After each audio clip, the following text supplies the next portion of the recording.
How to get business funding for small businesses fast. I have been working with multiple providers over the years. Recently, I became an independent broker with David Allen Capital, and these guys absolutely crush it for my clients. So, down below this video, you can already head right down below this video in the description. You can click that link, and it's going to take you to this page right here. You can watch this directly from the David Allen Capital founder, and he'll walk you through a little bit of the process. All the FAQs, all the questions you might have are right here. But let me just speak to a little bit of how great these guys have been to work with. One of the things that is like, first thing I tell all my clients is when you're going out there, you want to shop around and get the best offer, of course, right?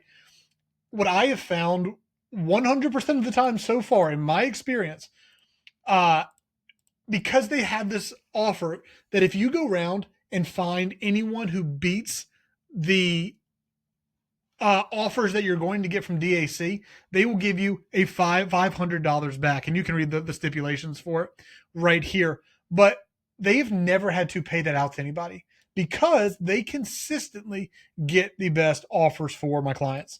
They go to the literally the best founders in, or sorry, best funders in the industry. They get the best approval offers. They're going to get you your best bang for your buck.